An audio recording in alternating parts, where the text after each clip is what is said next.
Hey everybody, Thomas here to give you a quick update from iCast Fireball. I say I'm giving you all an update, but I mainly just want to give a big ol' thank you to everyone that has been following along and listening to our show. Over this past month, you all have surprised us and helped us get over 1,200 downloads for the month of January. This was by far the most downloads we've ever had up to this point and is quite literally thanks to all of you. There is a lot of excitement over here at ICF as a result of this, and it's caused us to dream bigger than we ever dared dream. At our core, the cast of ICF are all storytellers, and there are more stories that we'd like to share beyond this campaign. But of course, more stories means more work, and we're already pushing Mickey hard enough with the editing. Like many of our own favorite podcasts, we've been considering launching a Patreon account, which would give us the juice we need to provide more content for our wonderful fans. But before we jump in head first, we'd like to see if there's enough interest to justify taking this big step. So, for the next 2 months, we will be taking a poll that will help drive and shape the future of iCast Fireball. Now you can participate in this poll in 2 different ways. The first way is to contribute to our Ko-fi account. Ko-fi is a free-to-use and fee-less online donation service that allows you to tip creators directly without part of your donation being taken by the website itself. As I mentioned, we will mainly be using this as a poll, so even giving the minimum donation amount is a strong indicator to us on how much you would like new material from ICF and if starting a Patreon would be a viable next step for us. Our Ko-fi account will be in the episode description.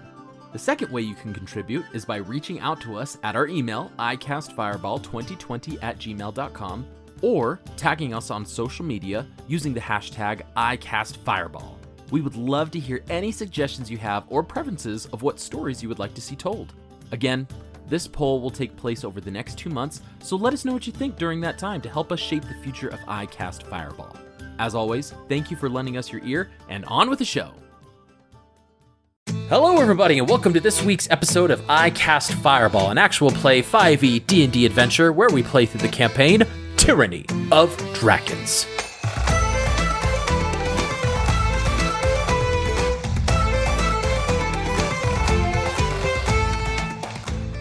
I am Thomas, your DM for this adventure, and around the table we have... Malamara. Landstalen. And Fleeple. All right. Well, let's see where we left our adventurers off last time, shall we? Last time our adventurers, they had departed out of Greenest and headed westward to seek out Candlekeep, an ancient and vast library with an immense collection of books, tomes, magic, and knowledge, where their ally Leosin is waiting for them. Now, along the way, the Jank squad had some time on their hands, so Fleeple, with the assistance of Lance, was able to decipher the code left amongst Mondath's letters, notes, and, as it seems, schemes. This valuable intel from her letters was something that they wanted to share as soon as they got back to Candlekeep with Leosin, but on their last night before arriving at Candlekeep itself, Fleeple was alerted to someone snooping around their camp and kicked off a battle with a thunderwave. Now, 3 humanoid creatures revealed themselves, and they all appeared to have alien features. Their skin had a deep yellow hue to them, and there were natural brown spots covering their face and some of their arms. But the most peculiar thing is instead of noses, they seemed to all have slits that acted like their nostrils. Now, although the enemy attack was coordinated, they were defeated soundly by our adventurers as one of the monks had written a note before finally going unconscious. Who are these individuals and why did they attack our party? We'll find out. But first, we go back a few days for our adventurers. Only 3 days out on their journey from Greenest, halfway between Greenest and Candlekeep, Fleeple going through the notes on his first attempt, trying to figure things out, with Lance's assistance from time to time, but really just spending some time. And we find that everybody is just relaxing by the fire.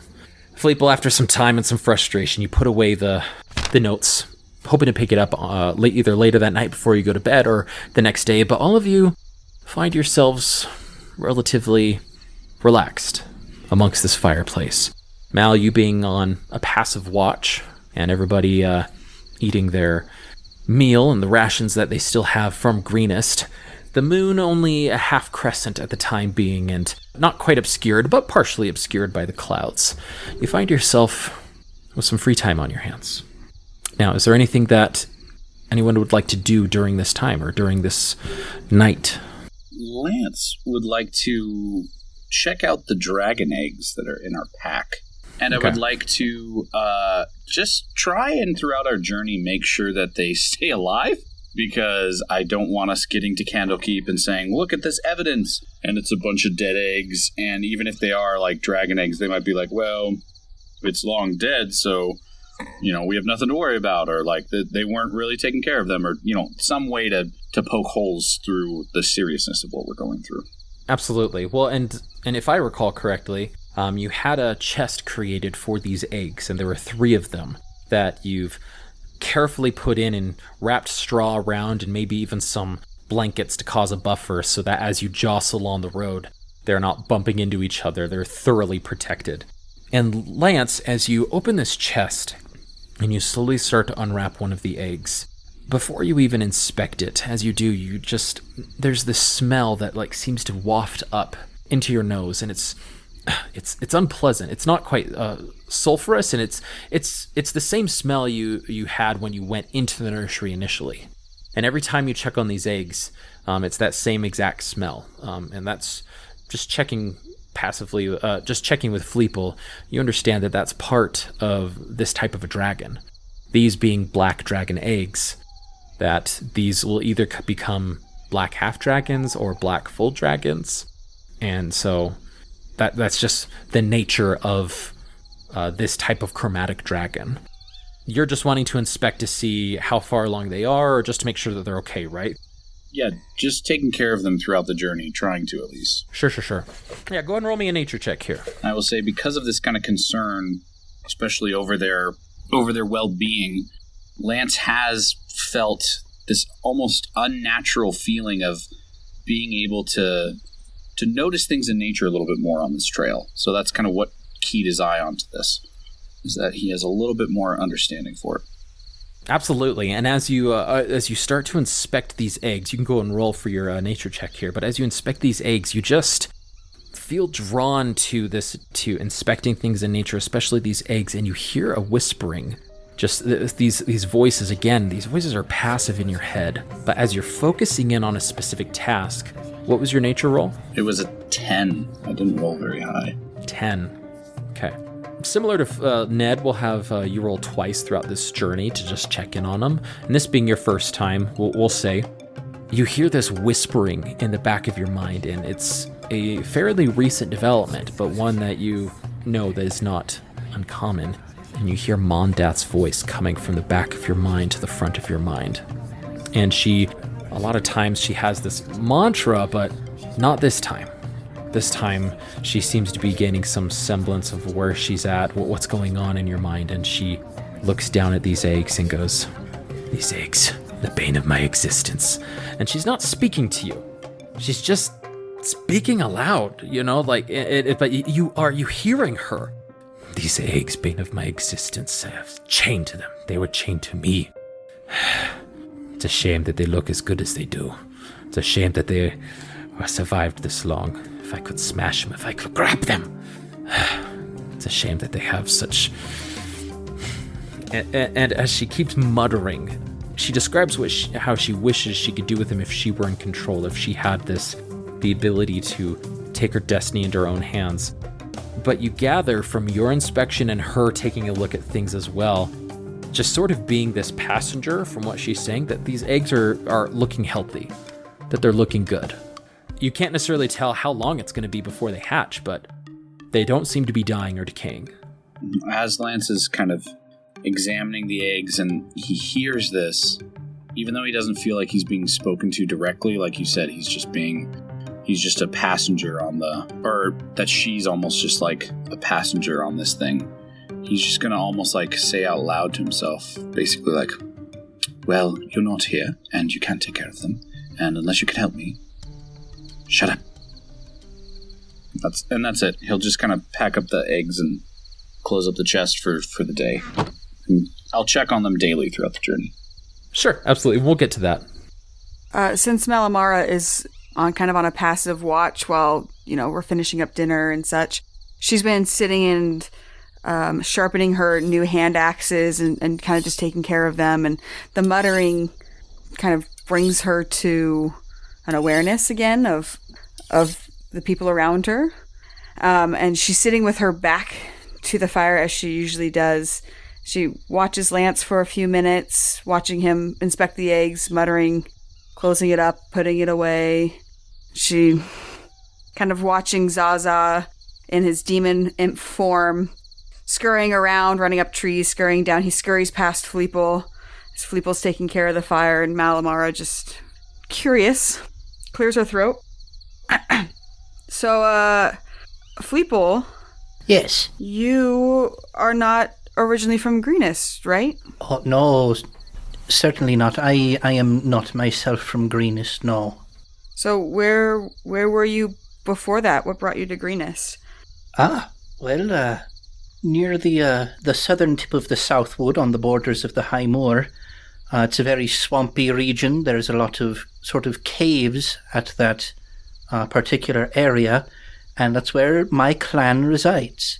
I was raised in the Svent clan back in the day, and when you're raised as a kobold, you learn a lot of things about Tiamat, and you learn a lot of things about greed, and how greed is good, and we need to try and make our way, we need to try and forward our own position in the world and whatnot. Not a very considerate sort of worldview, you might say.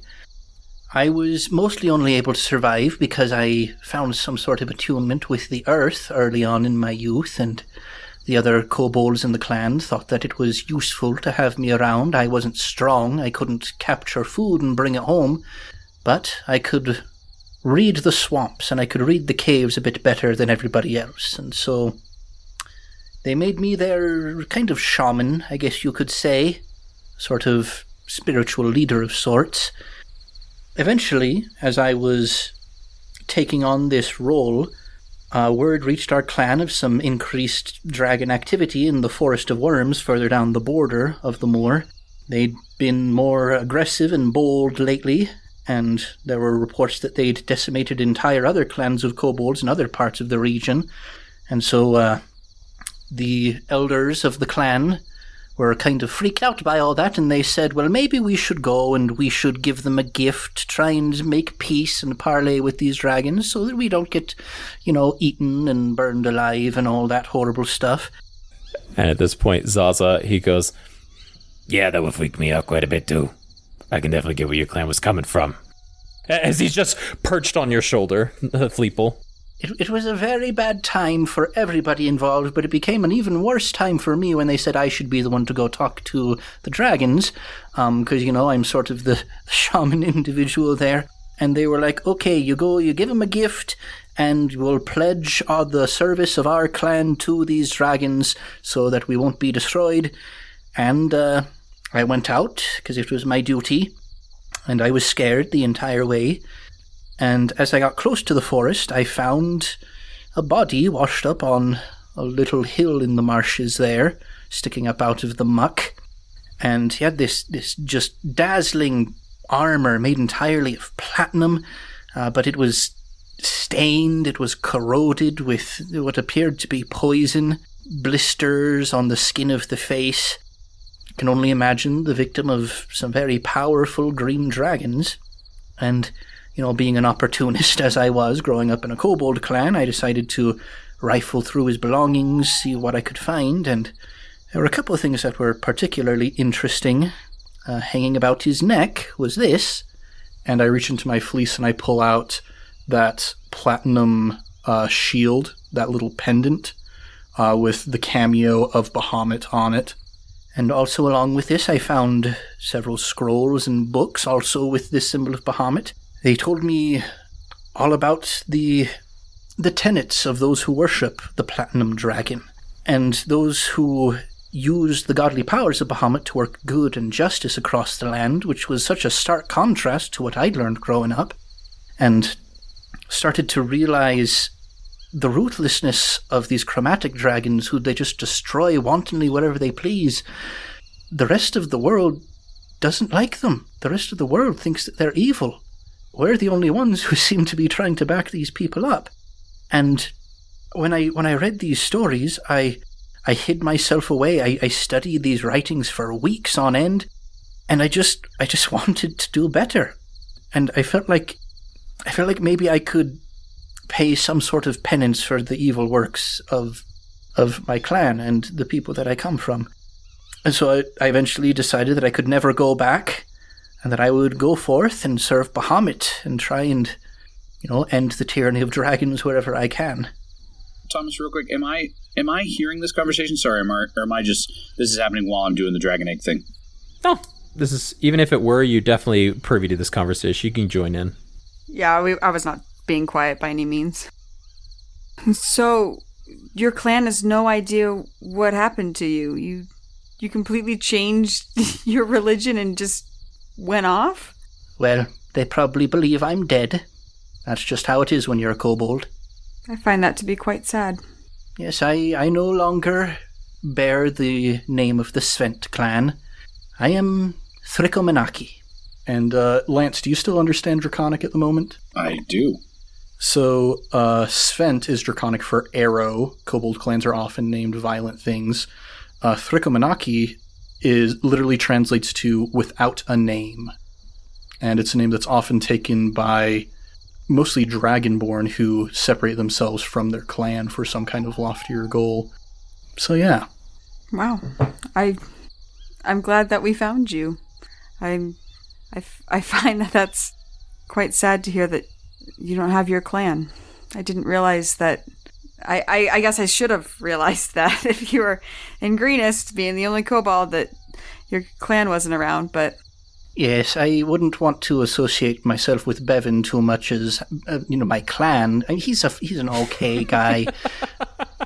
I'm not going to say anything else because I don't want to be too rude.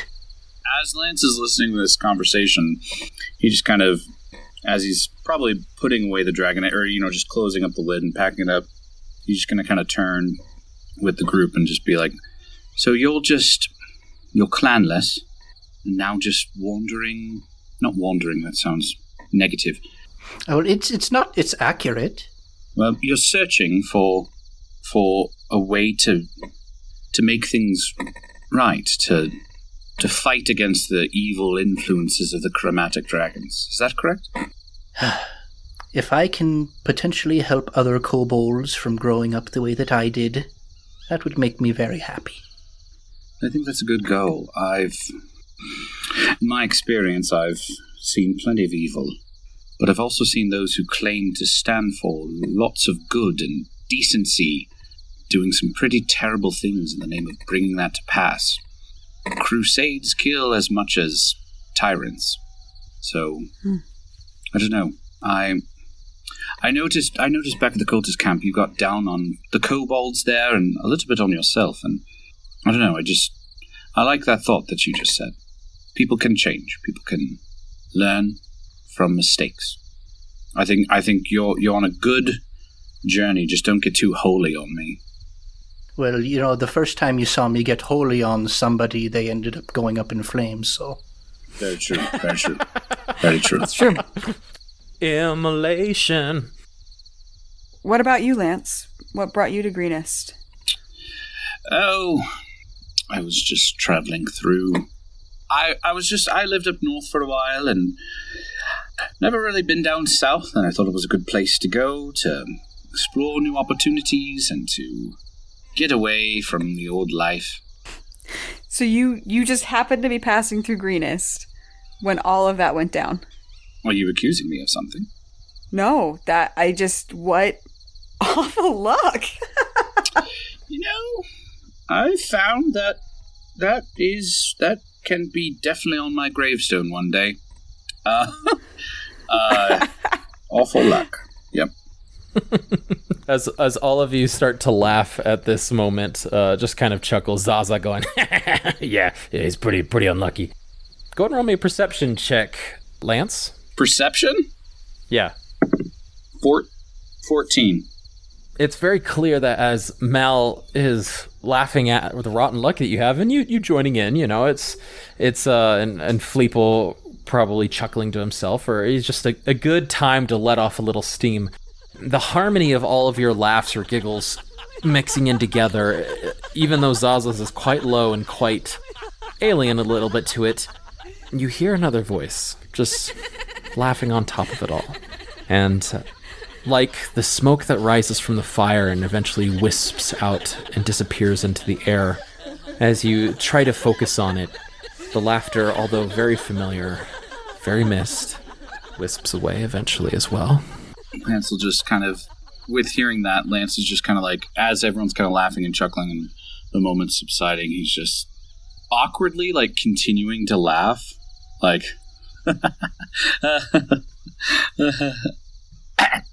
yes. Like, just like, oh, crap. Because he was going along with it as, like, playing into this, what he thinks might be a memory, but then realizing it's gone.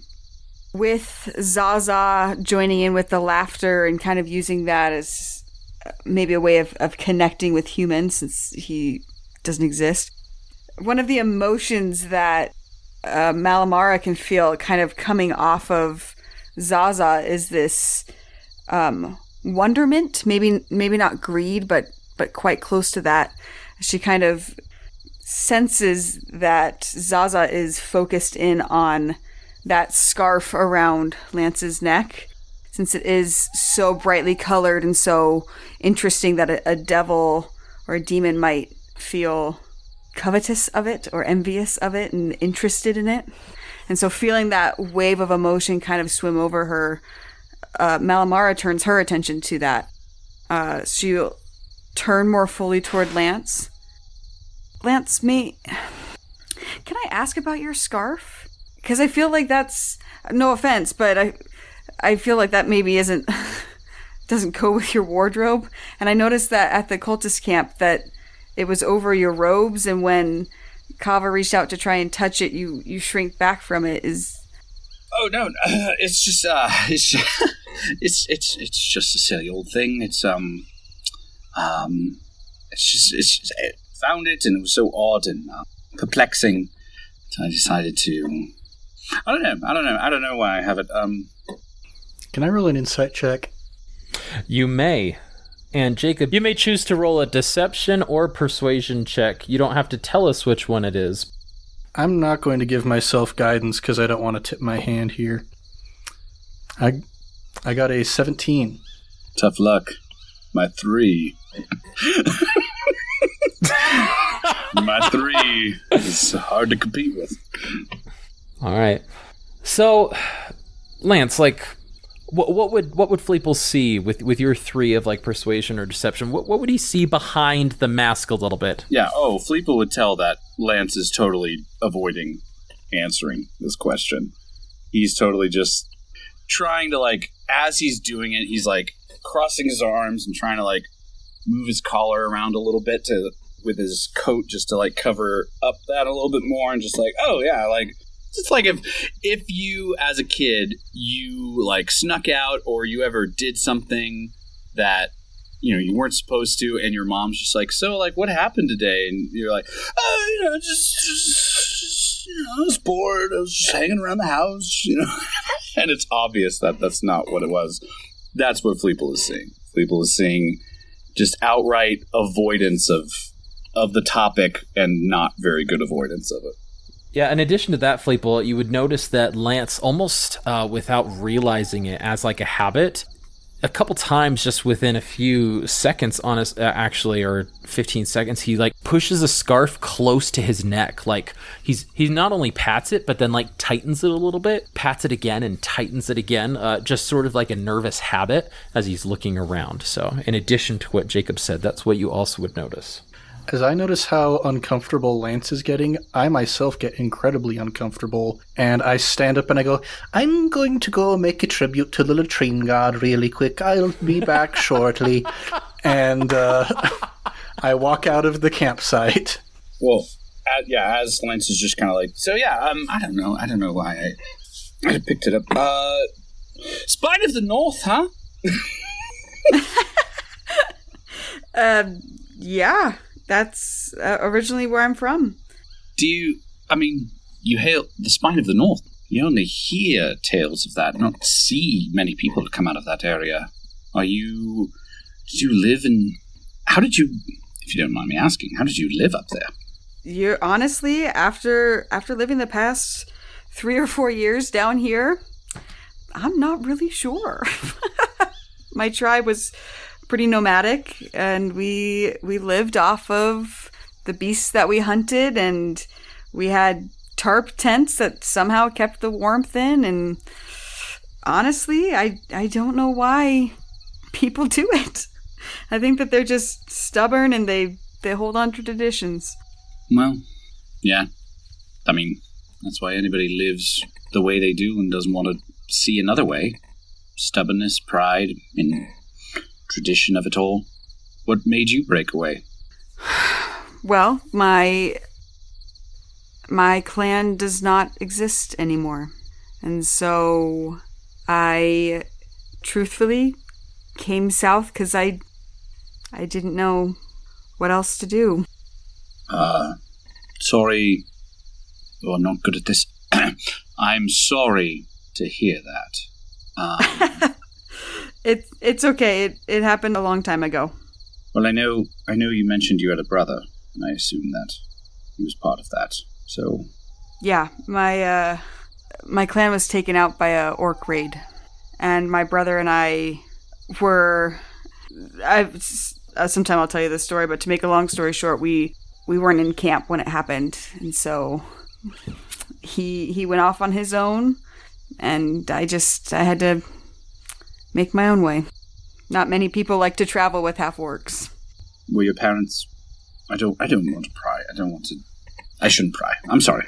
It's really fine. Like I said, it happened a long time ago. I was actually raised by my grandparents, and humans, and they were both killed as well.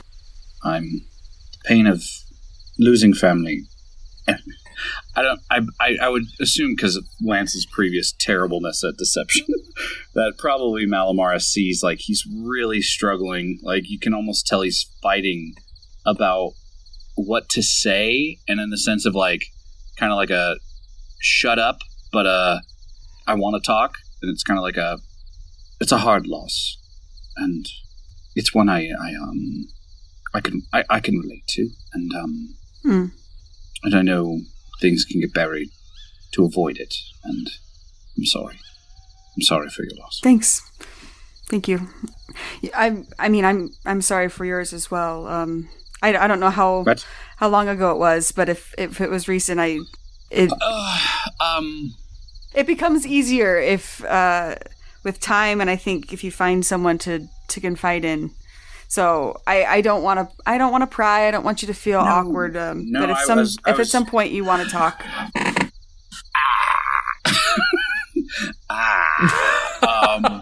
Well, Fleeple hasn't gone too far from camp. He's actually just like sitting behind a tree just outside of eyeshot, but out of within earshot. So I'm still there, like hearing all of this stuff and just feeling a lot of stuff along with it. Not really sure what to do. So I'm just still kind of sitting there for a moment, thinking about the fact that apparently all of us are orphans. Oh, that's right. Oh. The DM's heart grew 3 sizes that day. Well, first and foremost, everybody take an inspiration. Oh, look at that. His heart did grow 3 sizes that day. There we go. But with that, I also want Malamar to roll a wisdom saving throw. Sure. If I was ready for D&D, I would have had my dice out. 19. So, as this scene fades away, which can be picked up at a later time with another conversation, another campfire, and as Malamara, you come to your senses, all of this playing out in your mind. It actually happening, but you just remember it for this sort of swipe transition that I'm doing right now. You wince as you hold your side from the battle that you just recently literally got done with, and it's been a few minutes. People are bound. 2 of the individuals are confirmed dead, while the one monk who had the letter that they had written is now unconscious, and everything is gathered around the campfire. And Malamara, as you look around, survey the scene, everybody's sort of just gathering themselves before this interrogation or whatever they do happens. And Malamara, as you're just looking around, you think back to this moment and think about how synchronous this battle was when your mind is intruded by a voice. Just because they understand the loss doesn't mean they understand your given situation. And as it's almost like you're forced to look at these three individuals in turn. Because you rolled a 19, though, this saying imposes itself onto your heart, onto your mind, and it starts to bring you down. But immediately after you look at each of these individuals on the ground that are tied up, your attackers, you force yourself to look at Fleeple and Lance, and similarly at yourself through the sword that you have. And what would have brought you down, what would have enraged you, you decide that you push that off to the side, and you don't have to believe that, because your experience is slightly different. So, we now come back to, after the battle, that last night before you get to Candlekeep, everybody has gathered around. The thunder wave happened. The warrior is defeated. One of the monks is defeated, and one of them is tied up, as I said, with this letter. This alien creature, humanoid, bipedal, meaning 2 legs, 2 arms, and looks like it could have some ancestry of Elvish to them, but it's just not right necessarily. And with their language, it being so different from your own, you can't even pick up hints of like if it being Dwarvish or Elvish or even Undercommonish.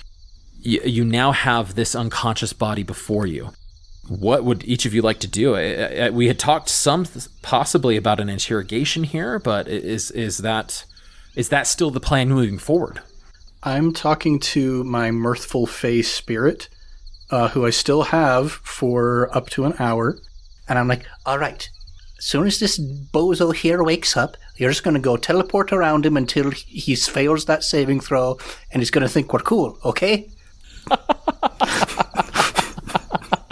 Now, does it say when they save on the throw, they're immune for 24 hours? I'm sorry, I just don't have the spell in front of me.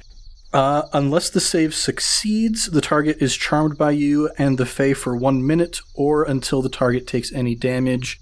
No stipulations as far as immunity if they succeed. Well done. So this mirthful spirit just sort of like prances around you. It gets your gist. It jives with you, Jank. After the battle, like surveying it all. Is everyone all right? Malamara, are you hurt? Yeah, but not bad. I think I'm okay. Fleeple, how are you? I'm just very excited to, we haven't had a good interrogation in such a long time, and it just felt so good to be the good cop, and I'd really like to do that again. The good constable, you mean, right? Yes, the good constable. Cops don't exist in this world. Why am I the one with battle fatigue? All right. That was intense. All right. You want to interrogate him? I am terrible at talking. I've noticed. Lance is going to let that hang for a second. Fair enough. I will search the bodies, see if I can gather anything from them that we might be able to use in the interrogation. But I don't think I would be much help here. So Lance, why don't you go and roll an investigation check to inspect these bodies, including the unconscious one, just see if they have anything hidden, to see if they have any ideas or clues about where they are, what they are, or where they might have come from. All right. Good roll for me. That's a 28. Whoa! I rolled a 19, and I am an expert in investigation with roguey things. Roguey dice! Roguey dice for roguey things. So that's 19 plus 9. Well, with your 28, you are thorough, and you know that you can be thorough here. with your dark vision, you're able to turn over the bodies, and the sword, it's actually just a normal greatsword. You don't get a vibe that, like, there's no, like, jewels in it. There's no, like, magic emanating from it that you can tell, but you're not super adept to magic to begin with. However, the design is wrong. It's just weird. It's just off. It's not a traditional just straight blade. And this further emphasizes your thoughts of, like, are these elves or types of elves? But because the structure, this blade is very flowy, like the ocean almost. Like, and it's not like so intense that, like, the blade is impractical, right? But it does have, like, where it flows in one part, it has a sharp, jagged edge to it, and you think that might have been a default, but it is part of the blade. And then it flows another time, and then it just jags. And so, like, this blade is one that's both ornamental, but you touch it and it is sharp as it can be. Like, it's sharp, as sharp as, like, some of your knives after working on them for, like, a good 30 minutes each. And it's just confusing, to say the least. Anything else on these individuals, their money is minimal. I'd say, like, maybe amongst all of them, like, a gold and 3 silver max. And so it doesn't look like they were out traveling from town to town. And so you can make a couple assumptions from that. They're not wealthy travelers. Thieves? It could be. But what you do find on the individual that had the letter, which you pick up, or somebody here is welcome to pick up. Mal's the one that probably had the letter, but hidden in the pocket of his tunic, his long robes, you recall, you find an object and you pull it out, and it just appears to be this rock, and you turn it over, and Mal, do you have Detect Magic up?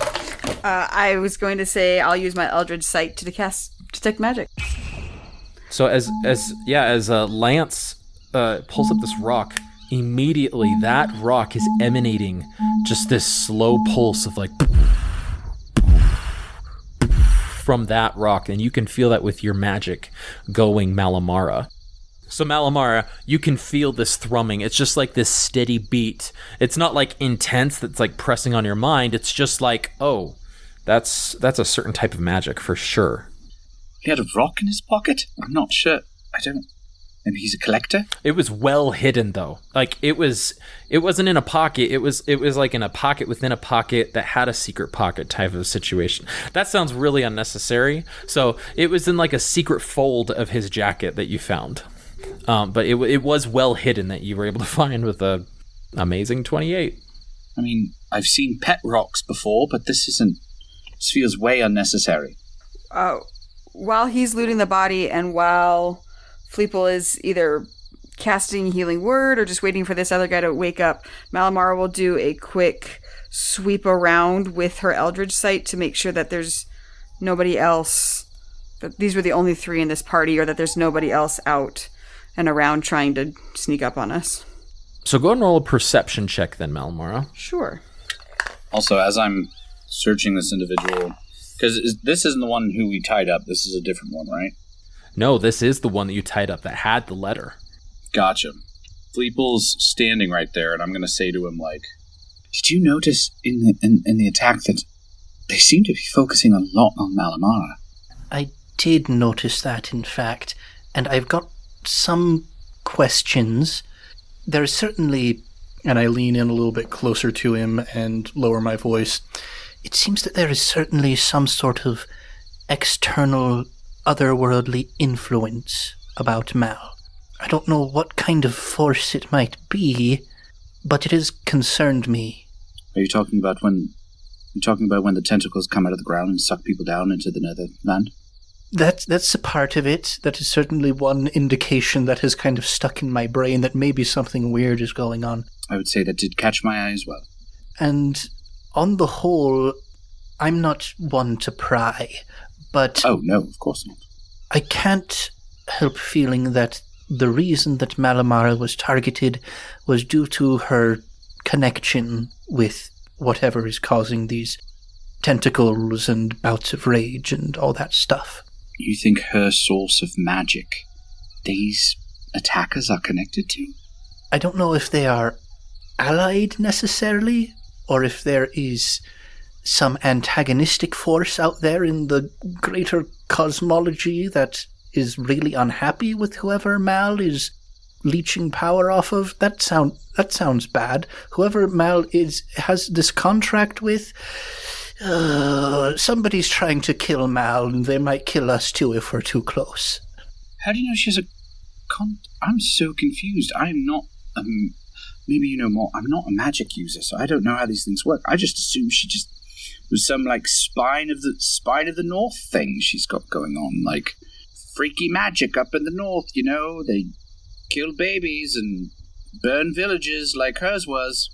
They get freaky. Yeah, there is a lot of freaky stuff up in the north. I haven't studied it too much in the past, but I've just heard stories. There are different ways that individuals get their magic. I get mine from the very ground itself that we walk upon, the living essence of our planet. Seems convenient. Others might immerse themselves in study. Others might simply be born with it. Others, maybe you make a deal. Make a deal. Let's make a deal. With who? That's what I'm wondering. But whoever it is, there's something weird going on. Mal, let's get back to your perception check here. Do you have that number that you rolled for it? Yes, my perception was 8. So with an 8, unfortunately, as I mentioned previously, this night there is no cloud. Like, the cloud cover is very strong, so it's hard to see with the moon because it's only sporadic that the moon is coming through. But with your magic, it does help as you're pinging magical sources, and you actually do a wide perimeter, and you don't feel any additional magic, and you don't hear or see any additional creatures outside the natural, like squirrel or bird or owl or things like that. And I'll have Zaza doing kind of the opposite. So I'll whistle to do a check as well, since imps have dark vision, just to be sure. Excellent. Go ahead and roll a perception check for Zaza, since they are a familiar. That's not much better. The imp has a +1 perception. So 10. Okay. So as you complete your wide circle, Zaza comes over. I didn't see anything. Did you see anything? I did not. Yeah. Well, let's come back together. All of you having finished your conversation, finishing the rounding up, the merciful spirit. Jumping around. And right before Mel comes back, I'm just going to finish Fleeple and mine's thing. I'm just going to be like, should we, like, talk to Mal tomorrow about this? Or should we, like... Because I feel like we have to ask this thing about why it was after her. I mean, maybe it'll come up during the conversation with the prisoner. It'll come up naturally. Like, hey, what's your name? Why are you hunting our best friend? Does she ever deal with some evil force out there that we need to be aware of that wants to kill all of us? Yes, exactly. Let it happen naturally instead of just asking somebody why they're wearing a... Let's talk to the... I'm going to wake him up, but first I'm going to make sure that he's really tied up. Mal, go and roll a perception check, because you were walking up while they're having this conversation. So depending on what you roll will determine how much you heard. 17. Oh, okay. So you didn't quite hear the beginning where he was like, should we ask Mal? You came in where he was like, I think it'll come up when we question the prisoner. It'll come up naturally. That's right. Fleeple, easy enough. Very securely tied up. But you spend another 10 minutes just to make sure, because you do not want this creature getting out because of the damage that they can do. But sure enough, you can wake them up with... you would have to spend some sort of healing spell because they are unconscious. Yeah, we're going to just go ahead and do a healing word. At 5th level, got it. At first level. Yeah, rolled a 1. That's going to be 5 hit points. 5 healing points. Okay, sounds good. As this creature wakes up. And again, you're immediately reminded of the way they talked. Every sound that they make is immediately followed by that same exact sound half a second later, but in like a reverb, like with some reverb on it. And they wake up and look around at you, and they don't say anything. And I point to the Fey spirit, and it's going to use its Fey step. So this prisoner needs to make a DC 15 Wisdom saving throw. Statistically speaking, doing this for 40 minutes, every 6 seconds, probably going to succeed. Let me just roll, first 2 rolls, 3. So, there you go. All right. So this creature is charmed by your mirthful spirit and therefore by you, Fleeple. Mm-hmm.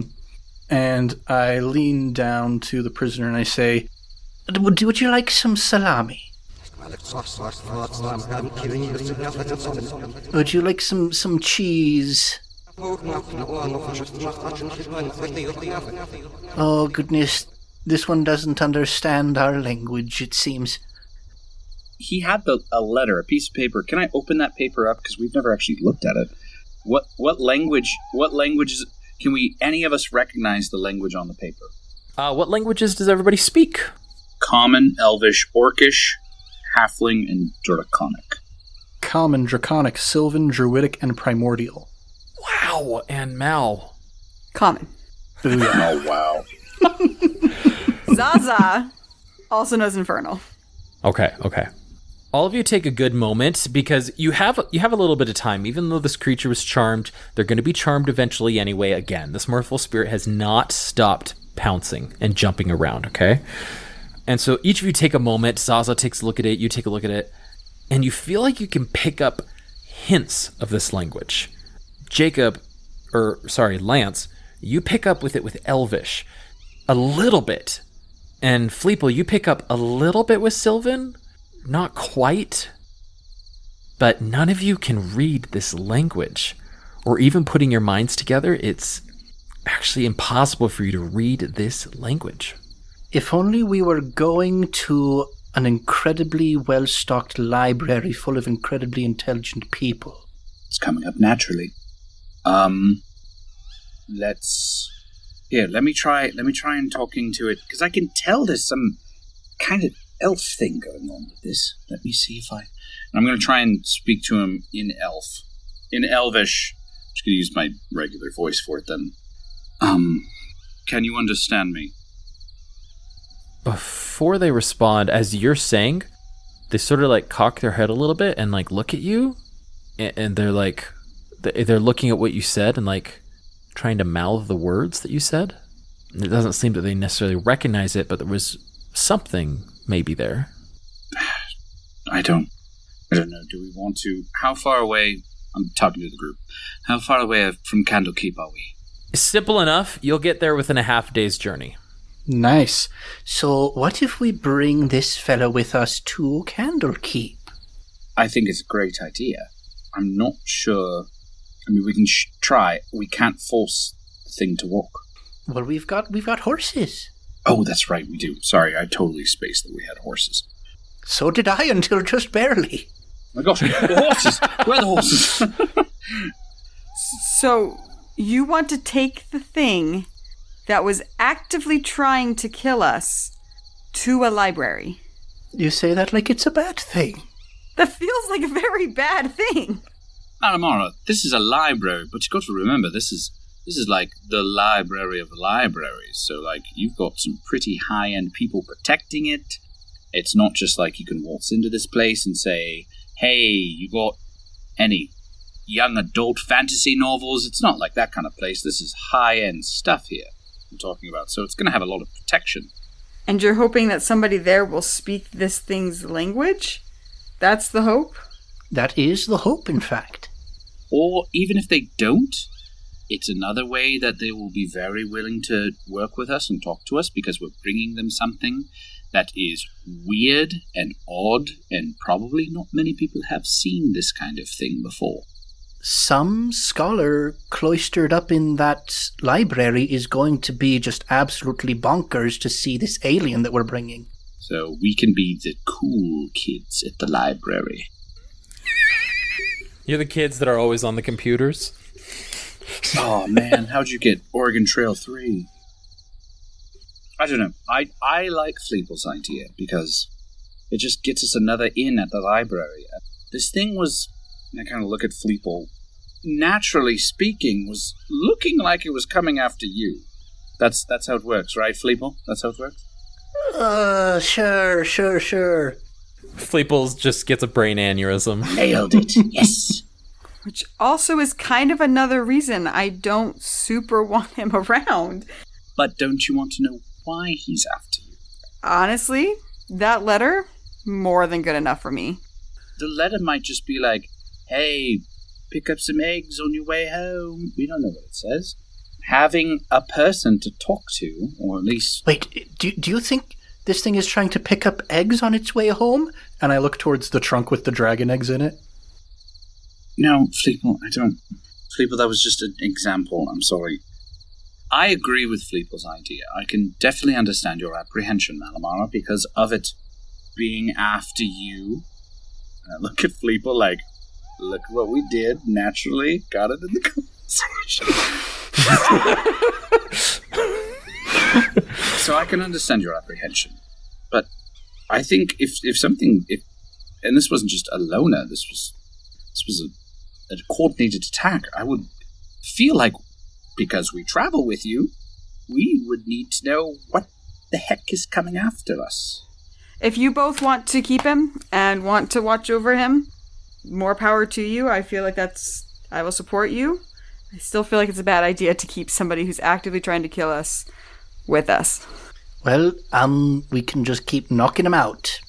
And we'll tie him up on the back of the horse, and if he tries anything, I mean, we're pretty skilled at many things. We could easily take him down pretty good.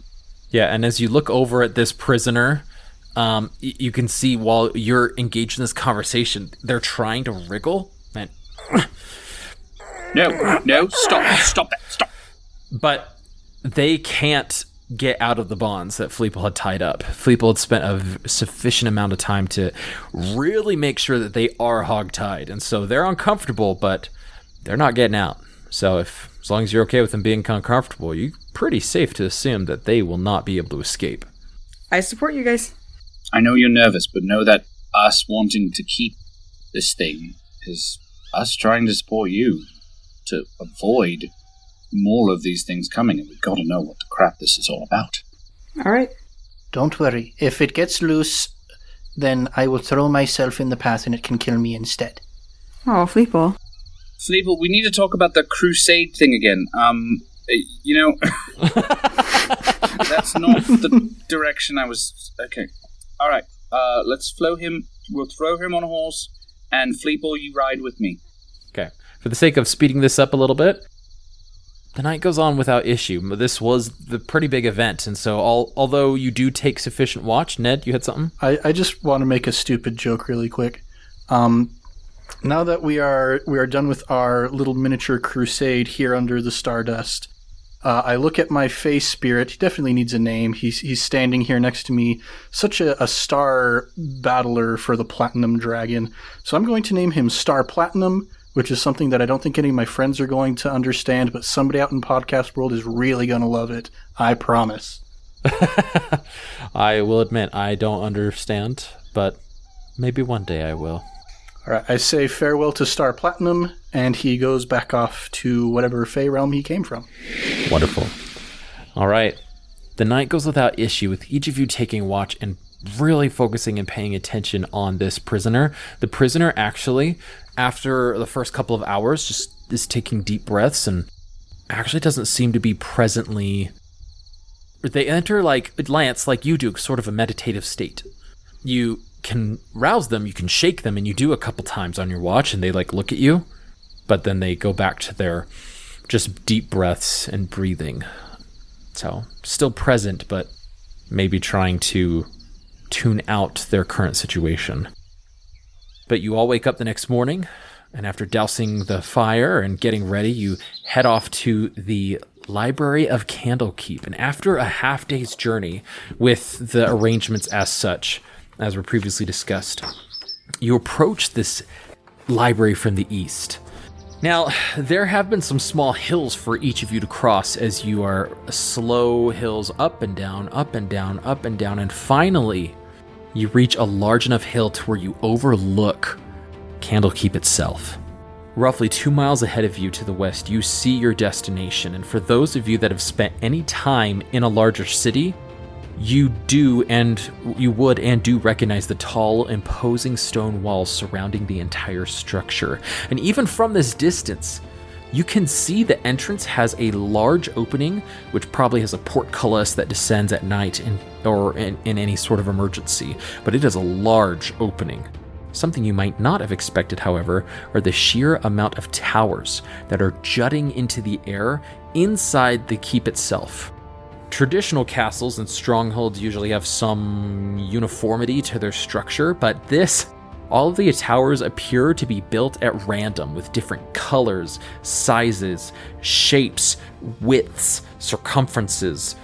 All the geometry terms here, they all are different, with the exclusion of one large tower jutting directly from the center that seems to have cascading towers of the same architecture and color built onto the side of it.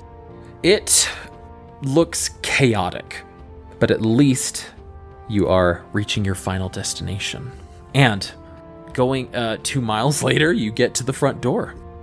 And as you get to the front door, you see that there are a variety of people milling about this entrance. There are a sort of guard standing in front of the entrance, and this portcullis is tall. It's 40 feet tall, and the entrance is like 100 feet wide. It could let a whole city in, if absolutely needed to. The people could rush through or rush out, or maybe a large creature, a giant, could fit through here, you think. But you reach the entrance. Lance, knowing that Fleeple has mentioned that the biggest place he's ever been to is greenest, I'm just gonna lean over to Fleeple's, I guess, on my horse, because we had the other guy tied up on the other horse. I'm just gonna turn to Fleeple a little bit. Let's go. Are you okay? This is a pretty big place to go to. You said you haven't really been to many places. This is a very big place, in fact. I don't know where we're going to be sleeping tonight, but I'm sure that Leosin will be able to find us a couch or something. Just don't be nervous. You got this. Oh, should I be nervous?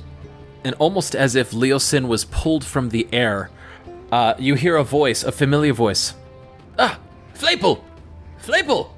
And standing in the entrance behind the guards, a little bit further into the entryway, you see Leosin waving and rushing over to you. It seems that he rushed from the center of Candlekeep and is rushing to meet you at the entrance. Hey, give him the finger guns. Okay, so he rushes up to all of you, and as he rushes up and he goes, "Oh, thank heavens! Thank heavens you all received my message and you're here." And sort of not secretly, but a little bit more subdued, he quickly gives you the finger guns as well, like from the hip, gotcha. Leosin goes, it's fortuitous that all of you made it here in time, or at the very least, made it when you did. I'm very pleased to see all of you, but if I may, and he waves over to the guards, these are with me, and each of the guards goes, They have to... I'm sorry, Master... They have to bring some form of payment. And Leosin kind of rolls his eyes and goes, and rushes over to the guard and gives them 4 tomes. Just that was in his satchel. And he goes, whispers something under his breath, and the guards go, shrugs, and just takes the tomes and walks off into Candlekeep itself, and he goes, all right, I've paid for your entrance fee here, but please, if all of you could come with... And realize that he gave 4 tomes, sees the 4th creature on this horse, and is just now taking it in and goes, oh my, I believe we have some catching up to do here. I'm afraid that'll have to wait for the time being. Please, follow me. This is Wan Shi Tong's library, isn't it? The Forgotten Realms version of it. As you rush in, you see that as soon as you pass through the portcullis, there is this gigantic open courtyard of just stone and pavement. There are no plants, no furniture, no statues of any real kind, but on the surrounding walls of this, and I'm talking like 2 football field sizes, like in length and width. It's wide, and you're like, wow, this seems really unnecessary. Surrounding the walls, you do see chimneys with smoke coming out and like some small towers, but on the very end, the other side of this, you see this massive emerald green door, and it's glimmering in the light, and Leosin seems to be taking you there. And he goes, my friends, I apologize for how hasty I am, but there's an amazing opportunity I wish to present to you, to give to you, and I think it could be in both of our favors if you were to take me up on this offer. There is a individual I need all of your assistance with to recover inside the keep itself.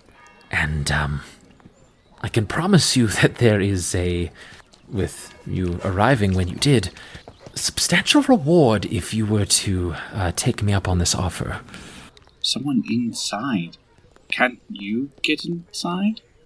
I could, but I've actually been ordered not to pursue. And normally, when it comes to orders for myself, you might have known, I am willing to break those in a time where I feel is, when a cause is worthy, and I was considering it myself. But with your arrival, I feel like this might be a great opportunity for you to gain some favor, perhaps, which is partially the reward I offer you.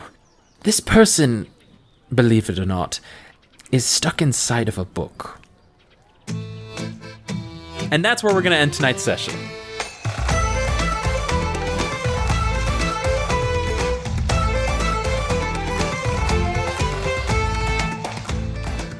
The Page Master. Where's Macaulay Culkin? Well, maybe one of us has to be Macaulay Culkin. What a great movie. Well done, everybody. Stuck inside a book. But we don't even have a library card yet. Well, we'll see what this mysterious figure inside this book, who they are, and what this mission they're being tasked with to do. What favor are they possibly going to earn as a reward? Is there a monetary reward involved as well? We'll have to find out next time on iCast Fireball. Everyone, thank you so much for listening. We are just so grateful that you are taking the time out of your day, your week, your binge-a-thon of our podcast to give us a chance and to join us for this week's episode. Wherever you get your podcast from, please leave us a review. It helps boost our ratings throughout each podcast service, puts us in other people's recommended feeds, as you all know, and it lets us know that you like what we're doing. As always, if you want to write something a little bit longer, you could email us at icastfireball2020@gmail.com. As always, we'd love to hear from you, and we're always hoping to get the word out there and set this podcast on fire. To get the most recent up-to-date content from all of us here, follow us on Instagram and Twitter with the handle icastfireball20. There you can get the possible sneak peeks, interesting insights, maybe a little teaser for next episode on who they're going to try and save. As always, we want to give a quick shout out to our sister podcast, Improv Tabletop, where Ned, our resident kobold, takes turn as the GM and runs through mini one-month adventures using the Fate Accelerated Tabletop system. Whether you like tabletop gaming, improvisation, or hearing from Ned, go give him a listen. Lastly, like, subscribe, and share with your friends and fellow wacky adventurers. But until next time, I'm Thomas, your DM, and around the table we have Malamara. Lance Thalen. And Fleeple. Keep that fire going, and we'll see you all next time.